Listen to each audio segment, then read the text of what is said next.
Welcome to Let's Talk To podcast, hosted by author Charnel Williams.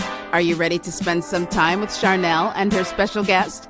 Join our live conversation every Wednesday, Thursday, and Saturday, 6 p.m. Eastern Standard Time. Now, here's your host, Charnel Williams.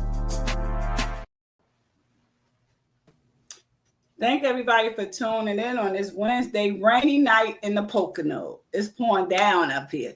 So I want to thank everybody for tuning in. Thank you. Make sure you go on my YouTube page and subscribe to my YouTube page. Just go on their channel. I know I'm calling the page, but it's channel. Go subscribe to my YouTube channel. Now, I got a special guest. Like I said, everybody who come on Let's Talk To podcast is special. I have a special guest in the house, RJD. RJD, thank you for being here. And I want you to tell my audience a little bit about yourself.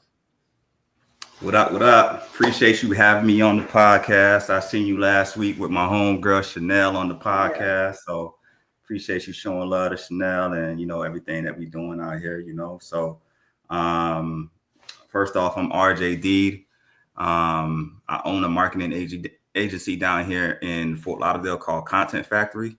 And we focus on basically helping business owners be able to develop their brand messaging, creating the content they need to represent their message. We also help them develop content strategy to understand who their audience is online and how to basically create the right content that's going to connect with them. Outside of that, I'm also a marketing director for the Foundation for Sickle Cell Disease Research. The flagship is in Hollywood, but we also have 15 locations all around South Florida.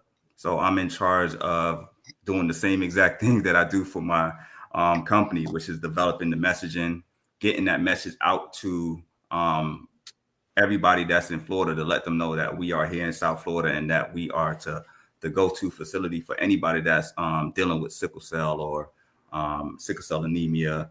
And we're basically the first in the country that actually has a facility that's dedicated to serving sickle cell patients because they deal with a lot of difficulties when they go to the hospitals, So we have actually our first facility, which is based in Hollywood. Right now, we have, I believe, 5 that's actively running. We have 10 other locations that will be actively running within the next month. So the same thing that I do for my company as its Content Factory is the same exact thing as the marketing director for the Foundation for Sickle Cell Disease Research. It's kind of like what I do. So I have. Okay. Congratulations on that. Let me just start here. What made you get into sickle cell? Was it personal or? So the way I got into what sickle cell is, with my company, we work with a lot of nonprofit organizations, basically helping them create content that's going to help them fundraise. Where usually nonprofit organizations are trying to fundraise, right? They're also trying to raise brand awareness so people know about their cause.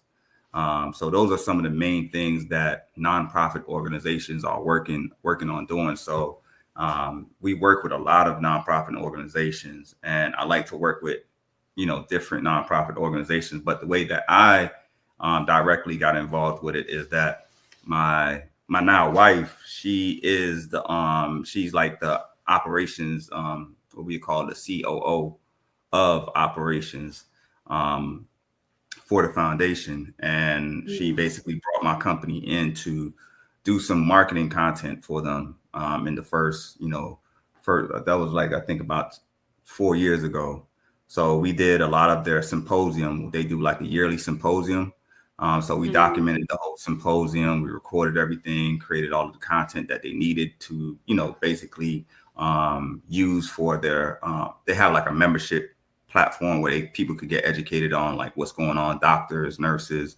So we created all of the back end stuff for the training modules for that. And then from there, we went into creating commercials. So we did some commercials for their telehealth services.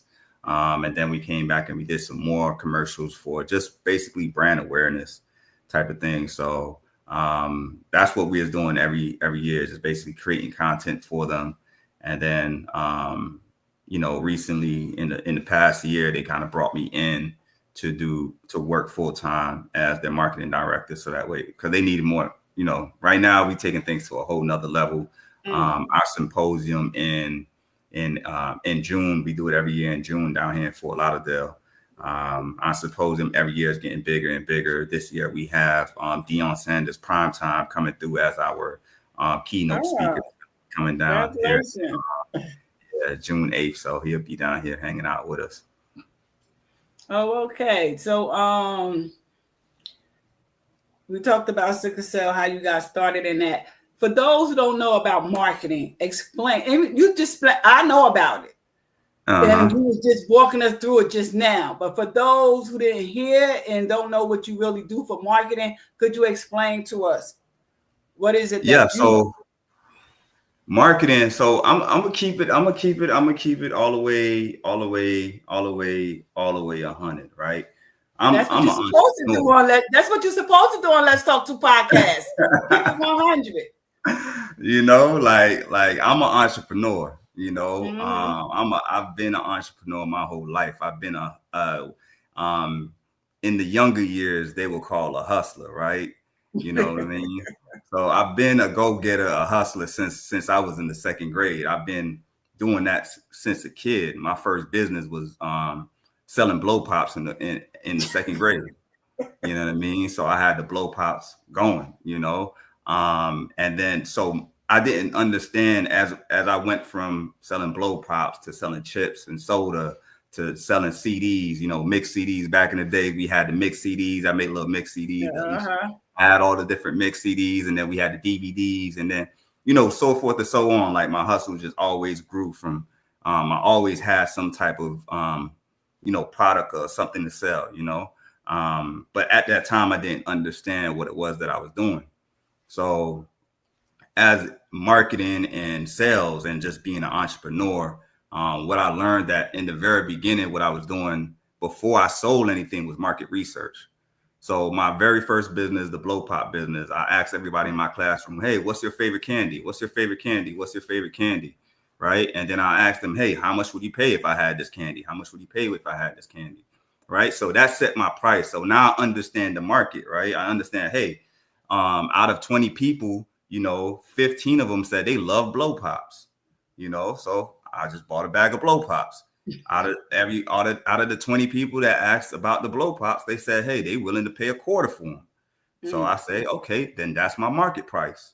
So that's what marketing and sales really is just first developing, doing market research. Everything starts from a level of market research, of understanding the marketplace. You have to understand who you're selling it to.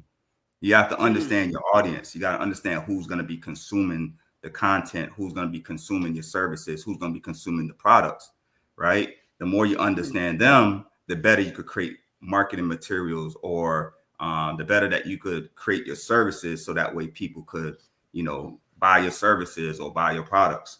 So that's kind of like what marketing is. It's just marketing is just understanding your audience, and then from there, packaging what they want. So the more that you know what they want, you package it up and sell it to them.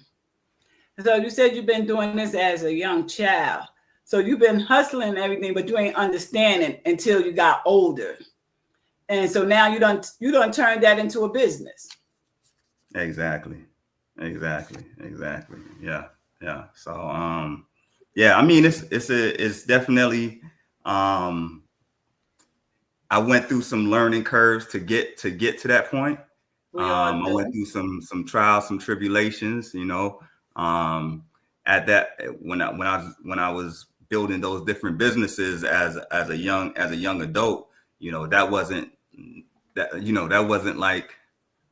what it was now, right? But those same principles that I used when I was a youngster, in the community, making a living, right? Those same principles, those same skills, those same because like as a youngster in the community, selling your different products or services, right? the things that we overlook is the connections, right? We call it the plug, right? You know what I mean? Having the plug, having the connect, right? So, I mean, from having the connect, then you have people that could distribute the work for you. So those are your workers, right? Right. So it's like understanding like relationships, understanding the different connections, understanding your clientele, the people that's buying this stuff. So it's like, okay, what do they want? Oh, they want the whatever whatever the product is, you know. Oh, they want that. Okay, how much they willing to pay for it? All right, cool. We gonna get that's gonna be the next. That's gonna be the next thing that we're gonna bring in, you know. So as a like I'll say like when I came, because I sat down for a little bit and I came home. When I came home, if you know what I'm talking about, right? Yeah. So when I came home, I was 20 years old. And when I came home, I was on a mission. You feel what I'm saying? I was on a mission. I had clarity on goals. But I didn't know how I was gonna get there for real. Right. Right. So I have the hustle mindset. I had the hustle grind. I had that in me, but I didn't have a new product. So I was searching for a new product and something that was like legitimate in society that wouldn't be frowned upon, right? So I was searching for a new product. So in that process, I used to do music. I used to be a rapper back in the days. Oh, you know okay. I mean? Yeah, I used to be a rapper. They used to call me 25 Cent. You know what I mean? Then 50 Cent came out. I had to switch. Wait, but you telling the truth or what? Nah. I'm messing with you. Nah, but I had a rap name. I was a rapper. And at the time, at 20, I was like, I need to go to college. So kids going to college, usually you don't know what you really want to go to college for. You don't even understand, how to make a living, right? You're just trying to go to college for something. So I was like, let me go to college for something that I love, that I won't quit, right? So at the time, I was an artist. So I was like, okay, I found out about a school called the Art Institute, and you could major in video production, you could major in audio production, you could major in graphic design, you could major in all of these artistic things. And I was like, oh, that's right up my alley. I'm like, I didn't know you could go to school for like video production, audio. I'm like, what? So I decided to go to school for audio production because I wanted to be like an audio engineer. I wanted to be like a producer, like Dr. Dre, and work in different studios. So that's what I signed up for. I got the financial aid and all that, and I went to school. I went to school in Atlanta. So I'm originally from Fort Lauderdale, from Florida. So I was like, let me leave my environment because I needed to find a new product, and I needed to leave my environment so I could focus on becoming a new person, right? So we went to the Art Institute of Atlanta, and I was going there for audio production. The great thing about that school that we went to is that you had to do other things in order, like, just because you was going to school for audio production, you had to take a graphic design class, you had to take a web design class, you had to take a video production class. And my first semester, we took a video production class, and they was grading us based on creating and directing our own short film. And I created my own short film, me and my friends in the dorms, and presented it to the class. I aced it.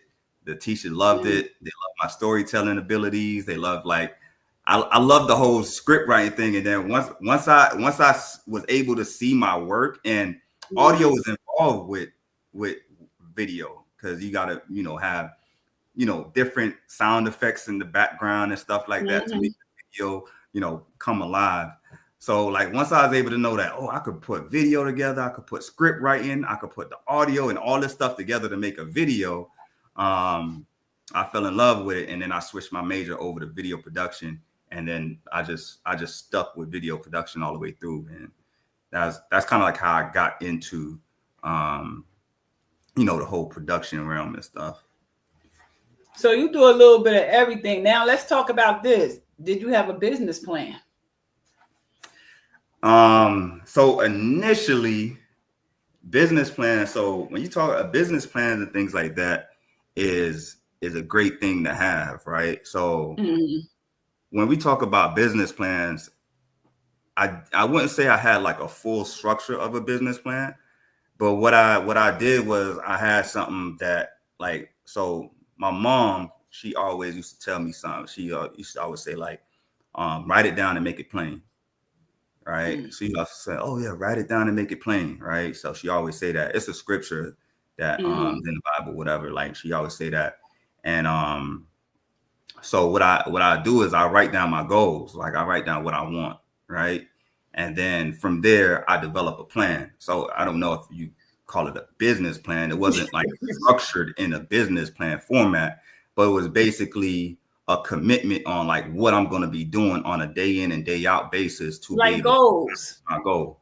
Yeah. Right. So it's a goal. I had the goal, and then I just had like my system of like, okay, um, you know, I'm gonna commit myself to like 8 hours out the day. So 8 hours I'm gonna be putting in work. Um, Mhm. 1 hour out of that 8 hours, I'm gonna read and learn about my craft. The other seven Mhm. hours or the other 2 hours, I'm gonna walk around and market myself and tell people about, hey, this is what I'm doing. You know, the other 5 hours, I'm actually gonna be taking pictures somewhere. You know what I mean? So it's like, all right, it's like kind of like a plan of like how I'm gonna spend my time. You know what I mean? It So was, like not necessarily a it was, business plan, it was just like an action plan in a sense.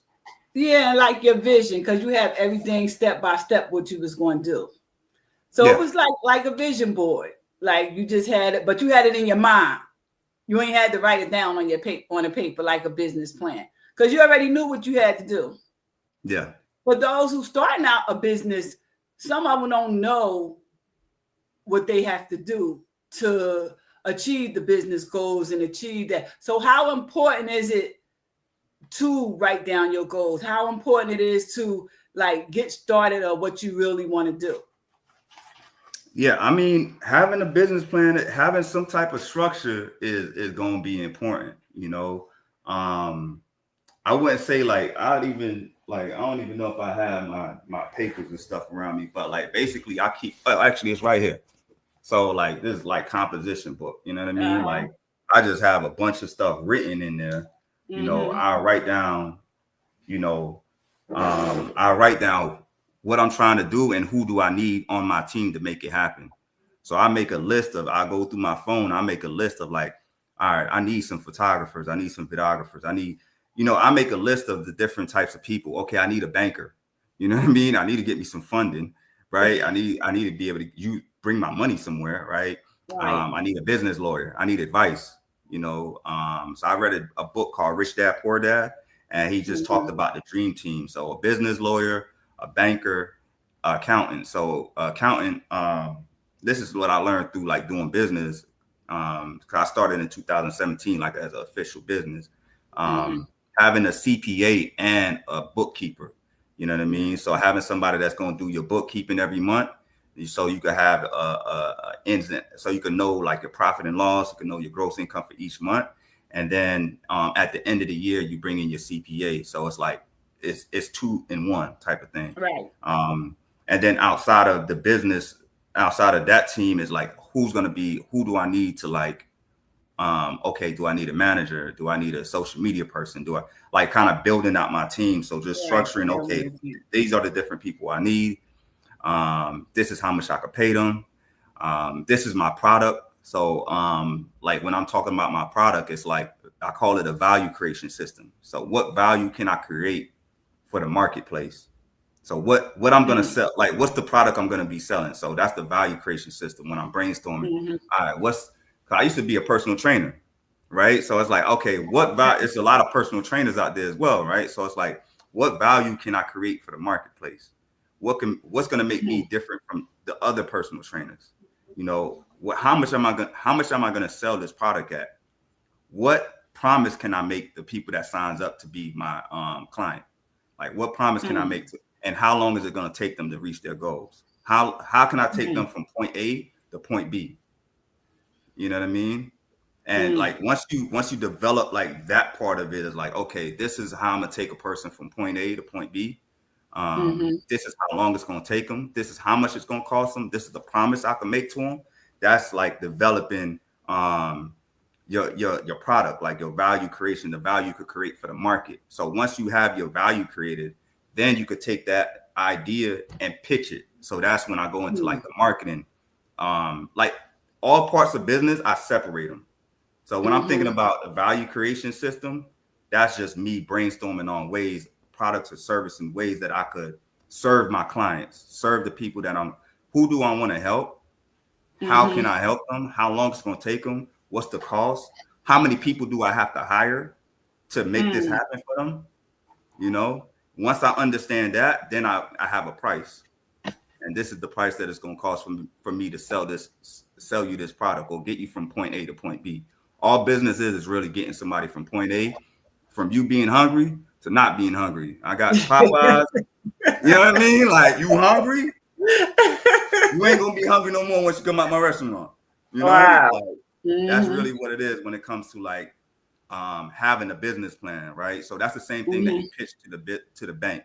You show the bank, hey, these are my audience. These are the people that I'm selling to. This is my product. I'm helping this audience get from point A to point B. They're willing to pay me this amount. I'm predicting that I'll be able to make this much and this is how I'm going to actually pay you back. This is how you show the bank, like, hey, this is my business plan. This is how I'm gonna pay you back. But this is who I'm selling it to. This is how much they're willing to pay me, you know. And if you've been in business for a little while, you could show them your bank statements. You could show them your you know, your tax receipts. You say, hey, I've been doing some business for a little while, you know, with just a little bit of help from the bank, just some funding. I could take it from here to here. Yeah. You know. So that's like what a business plan is. It's just like understanding the market and being able to show that value that you could create for the market. Yes, and you talked about a team. Let's talk about that, because you got to have a good team, a trust, loyalty. How did you find your team and grow to trust them? What do you look for these new business people that's starting? What do you look for in finding the right team for your type of business? Man, finding a team and trusting them. I mean, that's a lot. Yeah. That's a lot. That's what holds a lot of business owners and in the beginning back, because it's finding a team and trusting them. That's a lot to trust somebody in your business, you know. So before finding anybody to work with your team, you have to develop something called SOPs, standard operating procedures. So before hiring anybody, I would advise you to develop a standard operating procedure. So if me as a photographer, and I do event photography, branding photography, all these different types of, you know, video production. So if I want to hire a photographer to take my role, right, I got to create a standard operating procedure on what my standard is. You know, how to prepare for a shoot, what time to, you know, always show up an hour early before the shoot, you know, how to communicate with the client, you know what I mean? How long, every single thing that you do in your process, if you're a baker, if you're making cake, you know what I mean? You got to have a standard operating procedure for how to make that cake.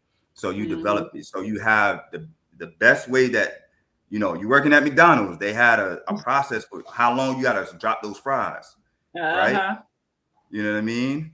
Making the burgers, they had a process on how long you had to keep the burger on each side, you know, even with how much ketchup and everything, mustard that you put on there, you know, how much pickles you put on there. As a process, a standard operating procedure. So that's the very, very first thing. If you're looking to bring on somebody on your team, is developing a standard operating procedure.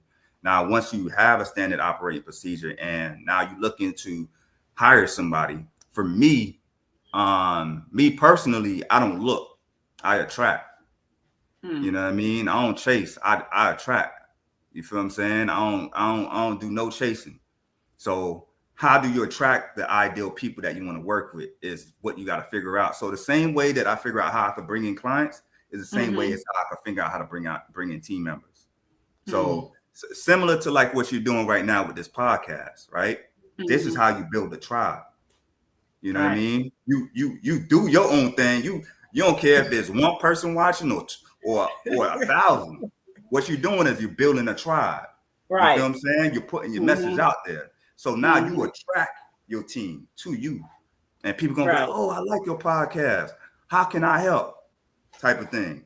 You know, so that's my system as far as like getting team members. It's like, okay, how can I attract the type of people that I want to work with or make them want to work with me?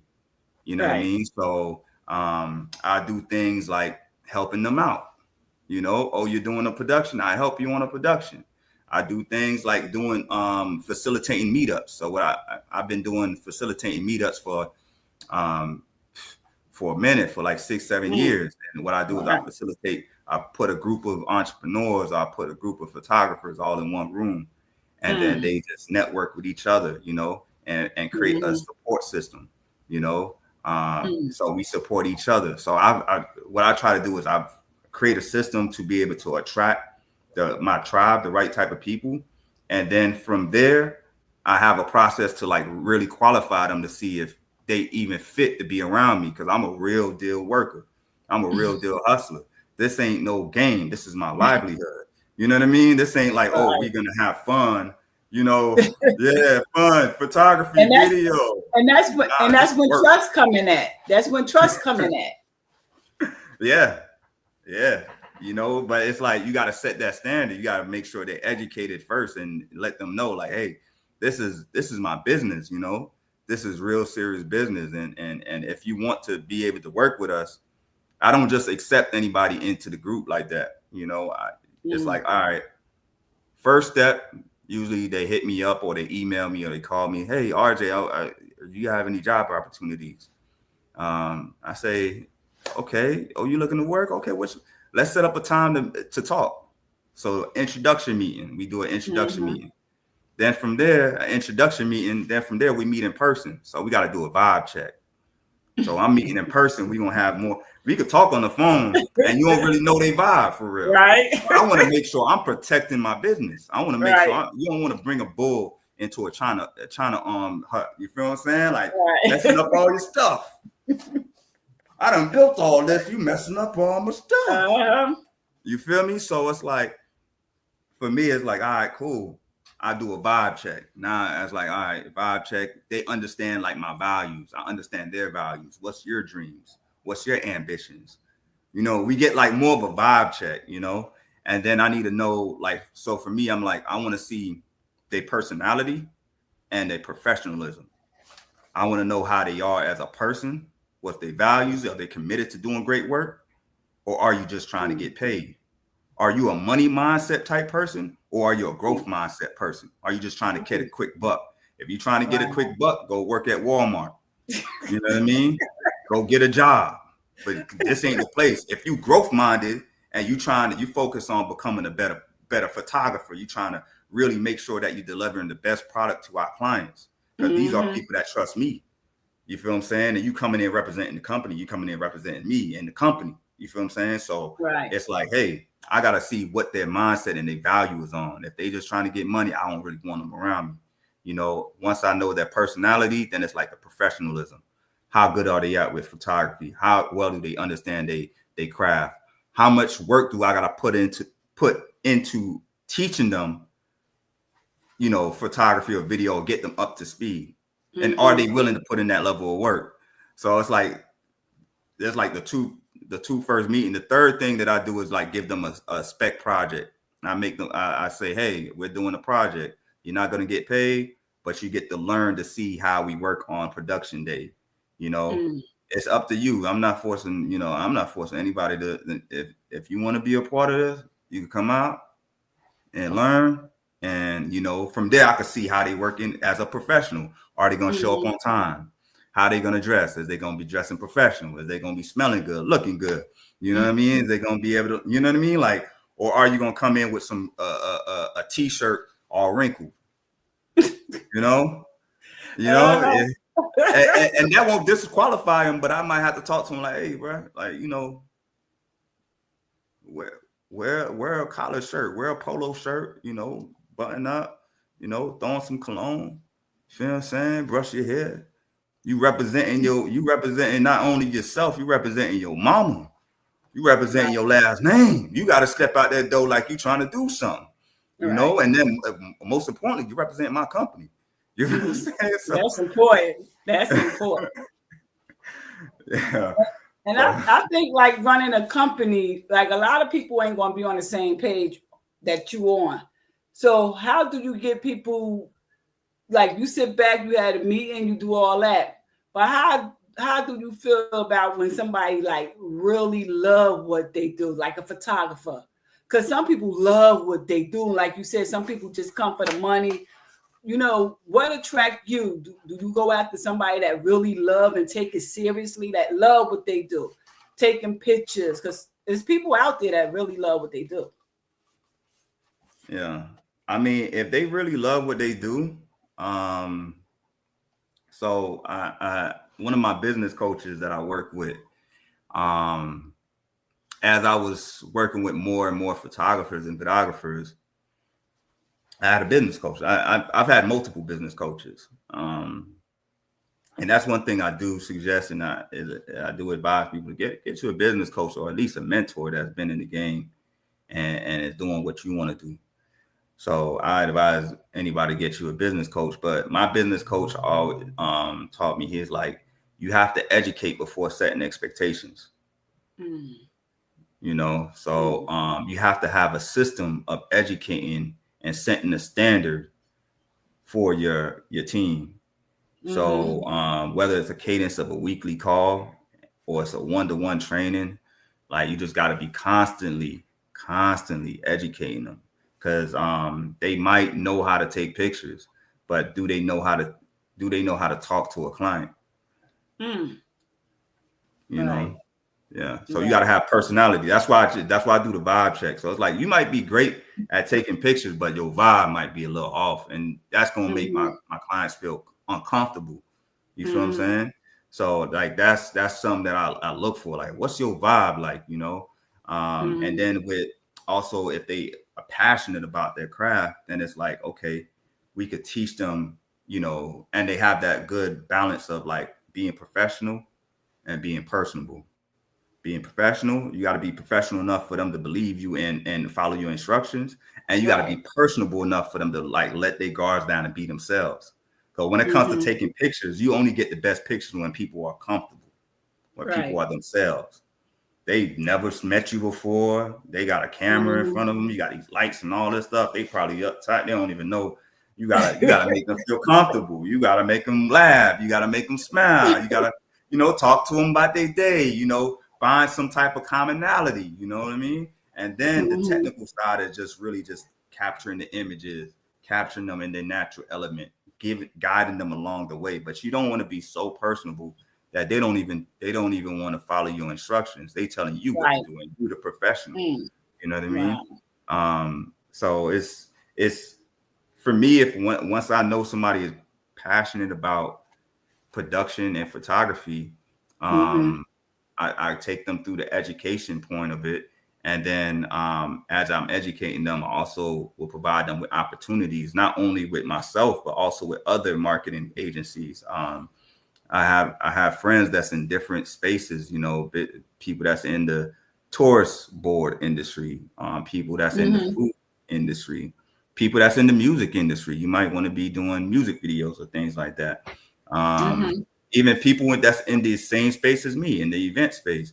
So, you know, first I got to make sure that you're going to represent me right. It's just like kind of like, you know, having your kids. You got to make sure they stepping out the house and they dressing right and they know manners, they got respect, you know, so they're going to go out there and represent you well. So once I train them right and they know how to step the right way, I start bringing them to other opportunities, not just the opportunities that we present.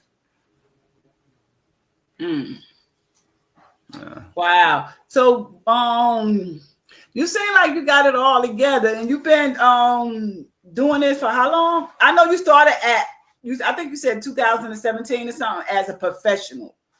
Yeah. So I went to film school in 2007, and then I graduated. I left film school in 2009. So I've been doing it now, like 2007. So I'm Show my age. Well, how long that is? About 16 years, 2009. Wow. 2009, 2000. I did my first photo shoot in 2008. And then I just kept going from there. So I say in 2000, all of that was like learning. And that's my passion, is like education. You know what I mean? Working with the youth. Because I was lost myself at one point, right? So I'm passionate about like learning. I'm passionate about mastery, like mastery. I read this book called Mastery by Robert Greene, and basically he was saying that it takes about 10,000 hours to master any craft or any product or whatever it is, right? And for me, like I broke it down. For me, it's like, all right, if I'm putting 8 hours of work every single day, you know, I could master my craft within 4 years. You know what I mean? So every 4 years, you should be leveling up. You know, they notice in college they got 4 years. You know what I mean? You should be leveling up every 4 years if you're committed to the work.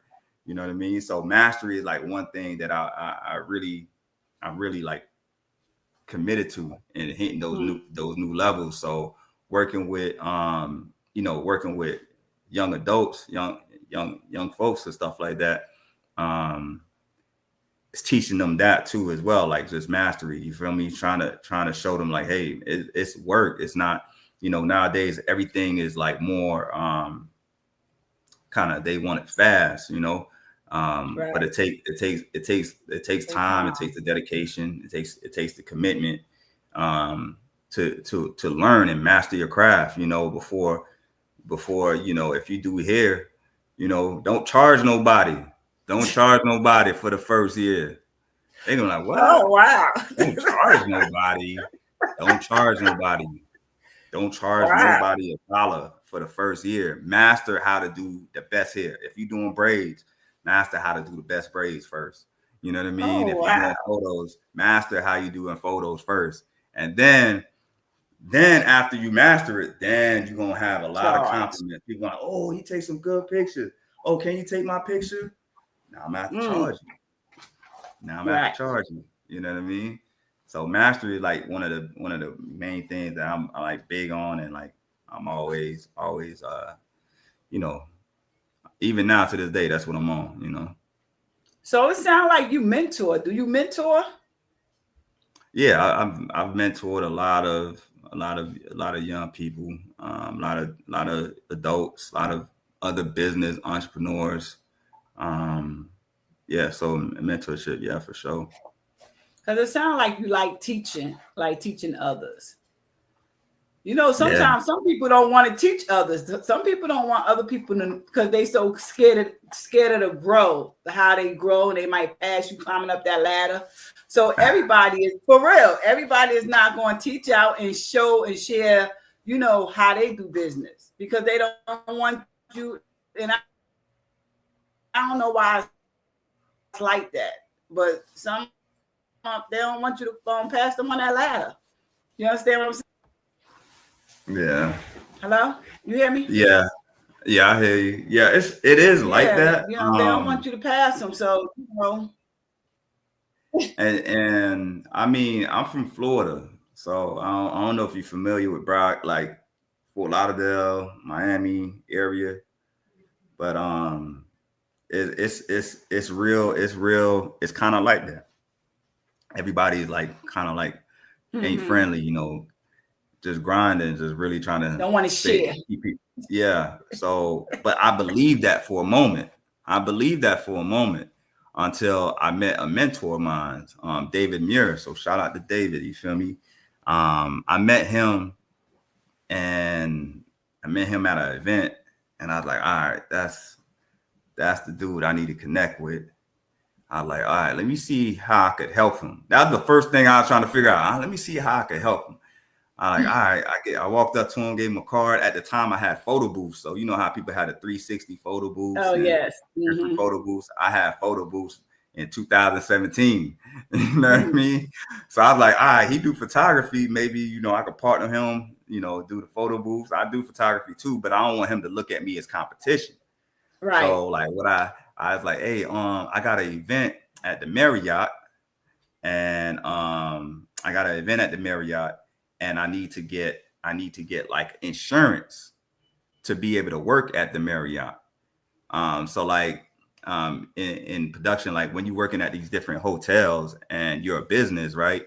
You gotta show them liability insurance, liability to be able to be on their property and doing whatever, even if you're a chef, whatever it is, you gotta have like basically like insurance liability.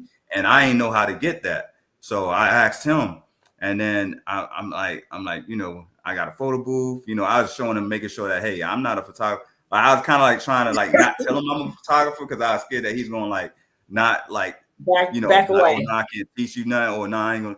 And he was like, yo, give me your number. I'm like, give me your number. Like, and he texted me the insurance lady number. I'm like, oh, and I got his number. I'm like, oh, I'm gonna stay in his ear. I'm gonna be calling him every week, every month. You tripping? You done gave me your number too, and he gave me the insurance lady number. So I'm like, oh, I bet. I got the insurance lady number. I got insurance for the event. I'm like, okay, bet. So for me, I was thinking like that too. You feel what I'm saying? I was thinking, oh yeah, you know, nobody want to show me the game. But when I met with him, that changed my mindset. You know what I mean? That changed, like, you know, and really, to keep it 100, I could give you the recipe, but you still ain't gonna be able to cook it like me. Right. I could give you the whole breakdown of the recipe. You still ain't gonna be able to make that sauce like me. You feel what I'm saying? Because the way RJ do it is just a little bit different. You know what I mean? You can't really copy the swag. You can only be the best you know. And you growing like someone else becoming better, and well, not necessarily better, but him ascending in his business is not going to take away from my business, because I'm still going to be doing my thing. You know what I mean? And that's when you got that good mindset, because a lot of people don't think like you. I wanted to say hi to Chanel because I know she's watching. Hey, Chanel. Hey. Yeah, nah. Shout out to Chanel, man. She a real one. You know what I mean? Like those are the type of people that you need to be connected with. Like, you know what I mean? Like people that's likes, people that believe in the because I wasn't always like this. I wasn't always cleaned up like this. You feel what I'm saying? Like, you know, in 2009, on my beginning of my journey, I was nothing like this. You know, the way I'm speaking right now, I did not speak the way that I'm speaking right now. You know what I mean? Like, I had dreads. I was thugging and mugging. You understand me? I'm from Broward County, so you know I'm stepping. You know what I mean? When everybody grows, everybody mindset changes. Like, and some of them change for the better as you growing, and especially if you want to be into business. You have to, like you just said, you had dreads, you cut off your dreads. You understand what I'm saying? So, you know, everybody changes for the better, hopefully for the better when you start, because sometimes you have to change your attitude, your mindset, especially if you're doing like customer service, because you're doing customer service, whether you know it or not, you're doing customer service. So you're going to have to, you know, speak. And I'm learning how to, like, because somebody will make me mad in a minute. They'll make me mad in a minute. And I'm just learning how to control myself. You understand what I'm saying? I'm just learning, because somebody can say something whack. And I'm a businesswoman too, but I'll be on the phone, I'll be arguing and yelling, you know, and I know that's not cool. My husband be like, you yelling at your clients, slow down. You understand what I'm saying? You're yelling at your clients. But sometimes they make you mad. They piss you off. But then you got to, like, inhale and exhale and come back to reality like they are your clients. So you got to show them respect, even though they piss you off. Because I'm sure you had a lot of clients that pissed you off. Oh, yeah. Oh yeah. But you know, you gotta have that balance. You know what I mean? Like, you gotta have that balance. You know, so I always want. I'm fighting for my clients. I'm fighting for my clients to win. That's the only real way my business grows, by helping my clients win. I'm committed to seeing them win, no matter what. So if you know, at times you gotta have that. You gotta be that TD Jakes to them. You know, give them that salt, give them that encouragement, give them that good word. And then sometimes you gotta be the DMX. And I said, what you really want from us? Somebody let me know. You got to switch it up sometimes and let them know, like, hey, man, look, you asking for a lot. You're not the one. I'm not the one. Yeah. You got to always have that balance. And that, at the end of the day, it's like kind of just communicating for me. It's like, I want to see you win. And really, that's all it is. You know what I mean? Right. Like, I want to let you know, like, yeah, we going back and forth. But the reason why I'm fighting so hard for you is because I really want to help you win. And that's what I'm here for. That's what you hired me for. You know what I mean? Right. And that's what I have a way of doing it. You know what I mean? And you may not agree with it, but you hired me. You brought me and my team on for a reason. And I need you to just believe. I need you to just like trust the process. You know, it's not going to happen overnight. You know what I mean? I need you to stay committed. So it's like, I feel like almost like, even though I'm not a personal trainer no more, I kind of feel like I'm still somewhat their personal trainer, you know, like, you know, I'm helping you get that extra rep in. You feel what I'm saying? So it's like, as that personal trainer, sometimes you got to let them know, hey man, you being lazy. You know, you being lazy. I need you to run. I remember when I was when I used to be a personal trainer, people would cuss me out. But I'm tired. I don't care. I don't care. That's what you hired me for. I'm your person. You hired me to help you get to that next level, to get the best out of you. So you gonna give me everything you got. You feel what I'm saying? Right. If you pass out, don't worry, I'll lift you up. You feel what I'm saying? You know, so that's kind of like what it is, you know. Let me ask you a question, because I have clients. I'm a publisher, and I have clients. Now, is it cool to be friends with your clients, or do you put that boundary on being friends, like business and friends? Because they said business and friends don't mix. How do you do your boundary? Yeah, absolutely. I feel like you got to have a boundary between clients and as well with the people that you work with. You know, you got to have a level of boundaries. You feel what I'm saying? Because, you know, that person might be married. You feel me? And I don't want to step on that person's toes, and I don't even want them to view me like that. You feel what I'm saying? And I'm probably married. You know, I'm married. You feel what I'm saying? So it's like, you want to set that boundary, whether it's like working with a team member, working with a client. You feel what I'm saying? Like, I'm there with the client, we vibing, but I got to set a certain boundary. Like, I'm not going to be, you know, I'm not going to be, you know what I mean, like popping bottles and standing on couches with you. You feel what I'm saying? Like, I ain't going to be jamming the future. You know, I'm going to be hanging out. I'm going to show you my personality. Like, that's one thing that it's a balance of, is like, and that's what I love about like my development is like, at one point I was way too hood. And then I was like, all right, I'm scaring everybody away. I got to figure out how not to scare them away.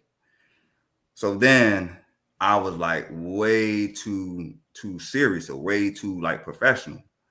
And I'm like, damn, I don't feel like myself. The key was like to find that nice balance where it's like, I'm professional, but I'm myself. I could have my swag with it. You know what I mean? And they could trust me, you know? Yeah. So like, that's the same thing that I try to do with my clients. It's like, they came to my weddings. I come to their birthday parties, all that type of stuff. We hang out, we vibe, but I keep it a certain balance. It hit a certain time of night, I'm out of there. All right, peace. It's 10 o'clock.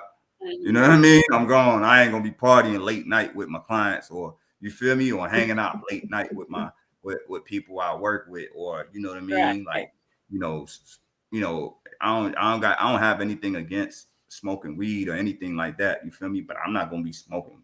You know what I mean? Like, I'm not gonna be doing certain things with my clients so that I do personally. You know what I mean? If I do that personally, I'm gonna save that for when I'm in my own personal time. I'm not gonna be doing that with my I'm not gonna do that with my team members, because you remember, we're a leader. We leading the whole group. So it's like, you know, I've made that mistake before, right? I made that mistake of being too personal with the people I work with, and now they no longer even see me as they think they on the same level with me. It's like, hold on, right? Like, you know, I don't got no kids, but you know, I've been around, my friends got kids, where it's like, hold on, my kid talking to me like Like, hold on, you better know your size. I'm the parent. I would throw you. Uh-huh. I would fold you up if in this thing. I'm the parent. Don't you play with me. We cool, but I ain't that kind of cool parent. Right. You know what I'm saying? Not your friend. I'm not your friend. I am not your friend. I am. That's how you say it, right? I'm not your friend. I'm your mama. Yeah, I'm not your friend. Wow. Yeah. So I try to keep that balance with my clients, just so they kind of have that vibe, that understanding, you know. So like that's kind of like how I try to keep it. But I mean, for the most part, yeah, that's how I try to keep it with my clients. We got good relationships though. You know, I could hit them up. I'm not gonna have them calling me. They shouldn't be calling me 10 o'clock at night, 9 o'clock at night. You feel what I'm saying? And that's why I talked about boundaries, because when I first started my company, they was calling me like 10 o'clock, 11 o'clock. And my husband like, you got to set boundaries. I was like, no, my clients, they my clients. And I had to learn that. And when I sent everybody an email, one lady was still calling me. It was like, I'm your client. You're supposed to answer the phone. All that. I was like, oh my God. But I had to do what I had to do. You have to get you can't go to Walmart. Walmart closed 12 o'clock. They ain't going to let you in there 12:30. You understand what I'm saying? Mm-hmm. It's not going to happen. So I learned how to set boundaries. Call me at a certain time. You understand what I'm saying?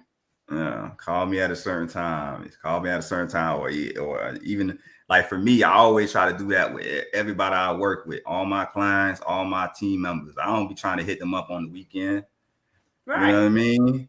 But we're in production, so we might have a production in the weekend. So I might send a text or send something like that. But I try to keep everything brief unless we have a production that we working. That's a work day for me. Mm-hmm. You know, we conduct. I'm gonna be hey, we're ETA at this time. You know, whatever the case may be. But I try to be respectful. You know, right. respect it. You know, that. I feel like my mama always told me this too. Respect will take you in places where money cannot take you. Mm-hmm. You feel what I'm saying? A lot of people feel like, oh, they got this and they got that, but you ain't gonna be able to go to places I could go to. You know what I mean? Right. You can't go where I could go because they know me. They know my face clean. You know what I mean? You got a credit card, I got the face card. My face, I'm good. I ain't got to worry about nothing because they know me. They know my work. They know what I could do. They know that I'm a man of my word. They know if I say, oh yeah, I'm gonna do that. Oh yeah, I'm gonna do that. You know, but you know, it's just like that having that is just part of the game.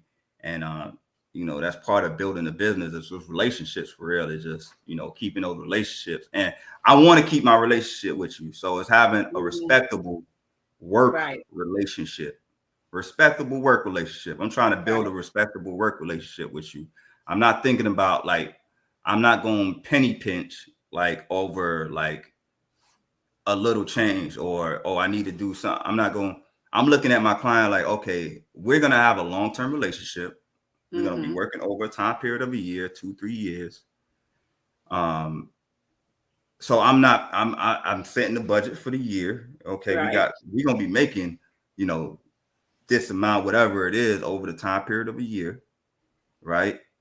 We set these boundaries. You know, I'm a make sure I charge to the point to cover certain changes and things. I'm gonna give you the premium price, so anything changes and added I need to do, I could do that. Right. You know what I mean? But I'm always gonna want to keep a good relationship with the people I work with the clients I work with. And sometimes I work with other agencies and, you know, they may not pay me within the first 30 days or the first 60 days. I'm not going to be like calling them every day. Oh, where my money at, bro? Meet me outside. I'm not going to do that. Nah, I'm like, hey, whenever you get paid, just shoot me the bread. You feel what I'm saying? I'm not really worried about it. You know, if it's a client, you know, I try to have that conversation with them like, hey, this is the standard. You know, if something is going on, please let me know because, you know, this is a business, you know. Right. And I have team members that I got to pay. So it's a business. So it's not like I just pay myself. I got to pay other people. You feel what I'm saying? So I got to front the cost for these next 2-3 months because you're not able to pay. So now I got to dig out of my own personal dollars and pay my team because leaders eat last. Leaders eat last. Everybody want to be an entrepreneur. Everybody want to be a leader, right? It sounds good. Oh, I want to be an entrepreneur. All right. You got to put in the work. You got to put in the work. You got to put in the work. Let me ask you a question, because I know a lot of entrepreneurs work because your lazy day. Do you have a lazy day? Like you just don't even feel like talking to the client, don't feel like getting up, going to work? Everybody got a lazy day. So in my early days of grinding and building what I'm trying to build, which is myself, as my main thing was focused on building myself, I was hungry. So it wasn't no days off, even to this day. Even so now I'm married, right? I got a lady. We've been together 5 years. I've been married. April make a year. You feel me? So when you investing into a relationship, right? That's an investment, you know? So before the relationship, my only thing was the grind. So 100% of my time is going into that. Now I'm in a relationship and we've been together 5 years. Now I got to invest portions of my time. I got to portion out my time to invest into my relationship. You feel what I'm saying? So now that I'm married, I know that, you know, I invest certain weekends. It's like, all right, you know, this is time for my wife, you know, all right, we're going to be on, you know, on a trip, you know, I want to make sure I'm present for my wife, you know what I mean? So she's enjoying herself. I'm there, you know, we able to enjoy ourselves. I don't want to be like on my emails and stuff like that. But what I do is I wake up early. You feel what I'm saying? So I always wake up like around 4 or 5 o'clock. My time that I wake up is like 5 o'clock. So what I do is I work from 5 to like 10 a.m. and then the rest of the day is her day. You know what I mean? So even on my day off, I still get like a good, on my lazy day, if I'm 100% lazy, I might just be learning. You know, my lazy days is just me, like, it might be reflection. I might not actually be taking pictures or doing no research. I might just be reflecting on the week. I might be reflecting on how I feel. I might be reflecting on how this client made me feel. I might be that is a form of work too. You have to do some reflection. You got to do some self-awareness. You got to do some things where it's like, how do I feel? You got to do some might journal, might do some writing, you know, might read a book, might take some time. My downtime, my lazy days is like kind of like more of like slower. Let me read. Let me going outside and breathe in some fresh air. Let me write. Let me journal. How do I feel? You know, like I like to kind of like see.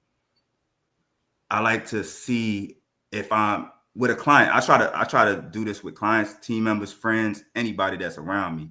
I try to see after being around that person, do I feel like energized or do I feel drained? Like, damn, I don't know. You know what I mean? And then like I try to evaluate that. So if I start feeling like, if I'm like, damn, this person, I feel drained. I feel like I'm in a boxing match every time I leave this person. You feel what I'm saying? I start limiting my time. Like, okay, I can't be around this person for an hour. He's limited to 10 minutes, 15 minutes. That's it. Our phone conversations can't be no 30 minutes. It got to be 5. You put a timer on them. Yeah, because now out of my reflection, and it's like, hold on, how do I feel? Do I feel more empowered, or do I feel like I doubt do I feel more empowered, or do I feel self-doubt? Because sometimes you be around people and they just putting doubt in your brain. You're doubting yourself now. You feel what I'm saying? As an entrepreneur, you don't have space for doubt. You have to 150% believe in your dream and your vision, even if it's delusional. You got to be almost delusional. You got to be so committed and so much in belief of what you're trying to do that you is. Wow. Oh man, yeah, it's crazy. But if people start coming around me and they keep putting in doubt, hey man, save your words. Don't be around me talking about no doubting and no negative That's thoughts. right. You want positive energy. It should always be positive energy, because the negative, I talked about that on my live today. You got to throw out the negative people, because just like they always in your ear, and you just got to get rid of them, and just like the lady was like, what she said, she did something, and what she said about her family members. How can take the negative energy when your family member giving you that negative energy? And I was like, you can love them from a distance. You understand what I'm saying?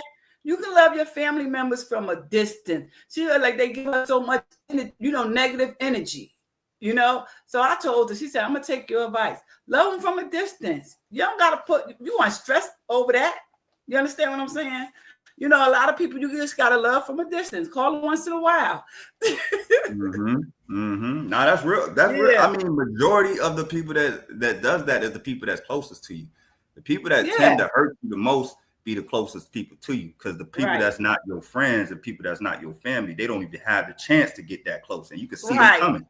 You feel what I'm saying? So like most of the time, the people that end up hurting you, or the people that tend to doubt you and put those things in you, is a lot of times the people that's closest to you. But you just gotta have the discipline to take that time of reflection and say, hey, I know this is how I feel. How do I feel? Right. And then you gotta have the discipline to be like, all right, well, you still my cousin. I still love you. But I know when I come to your house, I'm a limited to 10 minutes. Or if you on the phone, I'm a limited to 5 minutes. All right, cuz I'm busy right now. You gotta be committed to that. You gotta go, hey, cuz I'm even if it's your mama. Listen, I don't care. Hey, all right, mama. Hey, and what I do with my mama, I throw the same stuff she taught me. Remember, you gotta speak positive. Remember, mommy, all the preaching and education you gave me as a kid, I'm a remember, faith of a mustard seed. Life and death is in the tongue, mama. Remember, don't be talking like that about yourself. Life and death is in the tongue. You want to talk positivity about yourself. You know what I mean? My mama taught me all the stuff that I need. You feel what I'm saying? So it's like, hey, sometimes they need that reminder, like you being a little negative. So let's switch that up. You remember you taught us this, and then sometimes with the cousins and the brothers, it's like, I just limit my time, is you still my homie, even if it's Thanksgiving. Like, I'm Jamaican. So you put Jamaicans around each other for too long, somebody fighting. Somebody fighting. That's the nature of being Jamaican. We screaming, howling, we talking back and forth, somebody fighting. You feel what I'm saying? So like for me, I know that if we going to this Thanksgiving, baby, a fight might happen. I tell you, hey, baby, fight might happen, but don't worry. This is how it goes down. It's a 50-50 chance. It's a 50 chance that everything go good. And it's another 50% chance that it might be going down. You know what I'm saying? So you gotta limit it. You gotta be like, all right, well, we're gonna go over here to Thanksgiving, we're gonna eat dinner, and we're gonna limit it to an hour. We're gonna do an hour. And we gotta look at the situation. Is it leaning? But the thing is, you never know. It could switch like this. Right. So it's like, let me limit it to an hour, and then, hey, hey, fam, I'm out. You feel me? Just in case. Just in case. And if you see a fight coming and you can hear it, don't go back and argue. Just be like, all right, yep, all right. On that note, I'm gonna get on up out of here. You guys, man, it was good seeing y'all, man. I ain't seen y'all in a minute. Everything good? All right, well, I got to go. And that's so true. That is so true. Before I let you out, new entrepreneurs, do you have like a do or a don't? Matter of fact, a do and a don't for someone just starting off in a business. Yeah, somebody just starting out in the business. I could say the do and don't is probably the most important thing before you sell your product. before you start that business, before you start that LLC, like do your due diligence in doing market research.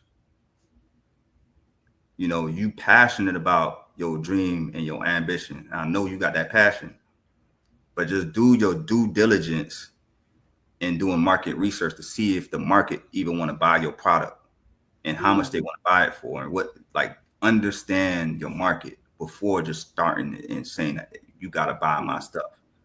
You know what I mean? And then second, don't sell your stuff to your family, your cousins. They not obligated to support you.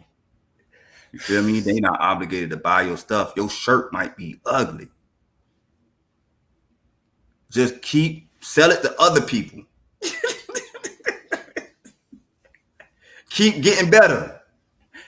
Right. Keep getting better. Get so good that they gonna start buying it. You feel me? Get so good. Don't start your business and then be wanting to get the support from your family, your cousins. Now, if they support you and they buy, you gotta be grateful. You gotta be so grateful, because that's not the nature of usually how business is ran. You feel me? Right. So when people like your family is supporting you in the very beginning, I'm so blessed that I got a family that support me. I've been surrounded by family that support me and will buy my products. You feel what I'm saying? But that ain't that's not who I'm creating this business for. That's not your target audience.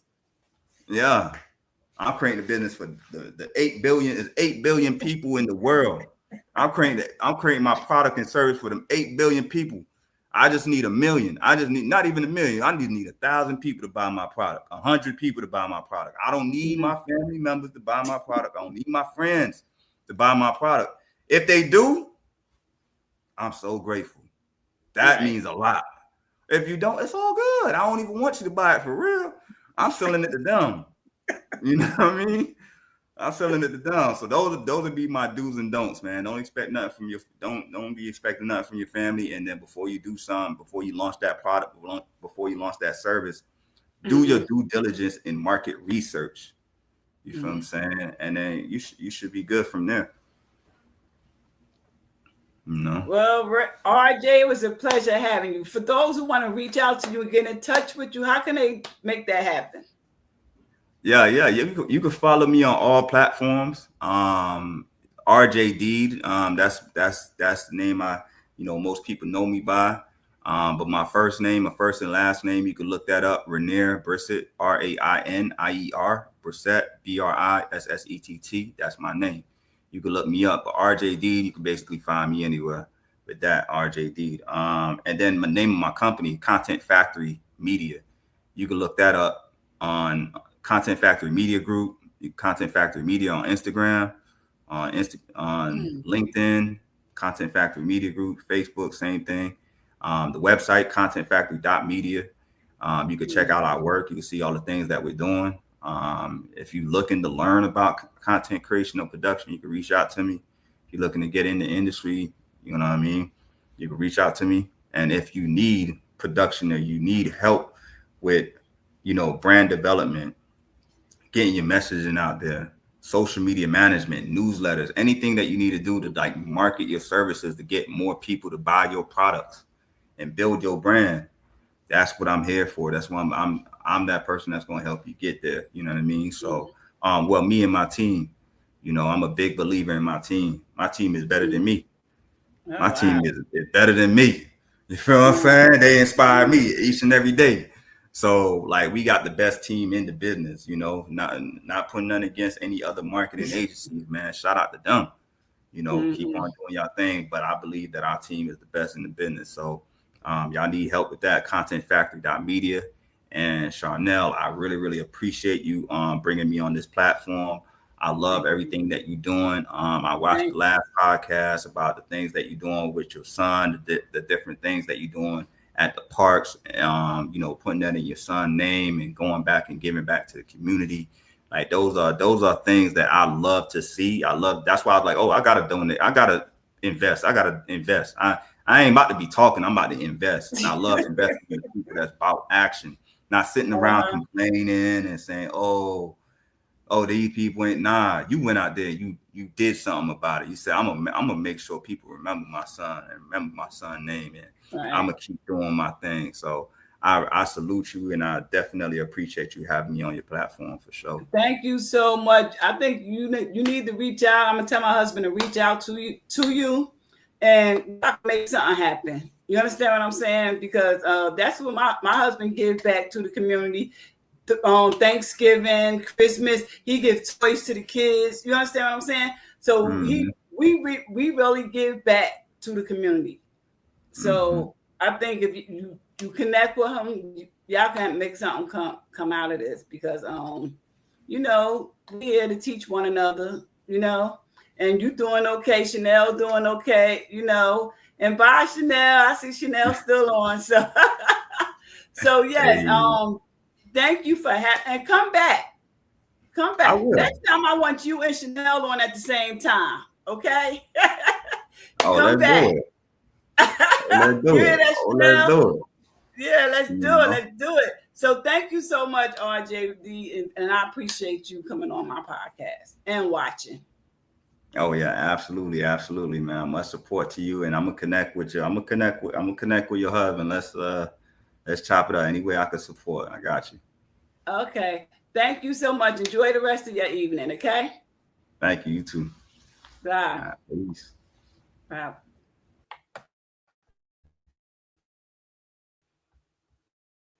Thank y'all for tuning in. I want to thank all my special guests for tuning in, because y'all are special to me. So I want to thank all of y'all for tuning in. And we ending the podcast. I'm about to end it, y'all. So we're going to end this podcast with a banger. So thank y'all again for tuning in. Tune in tomorrow when I'm going to have another special guest on. All right now.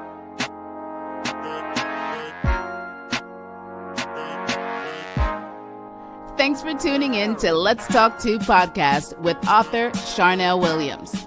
Tune in next time every Wednesday, Thursday, and Saturday, 6 p.m. Eastern Standard Time. And don't forget to live, laugh, and love.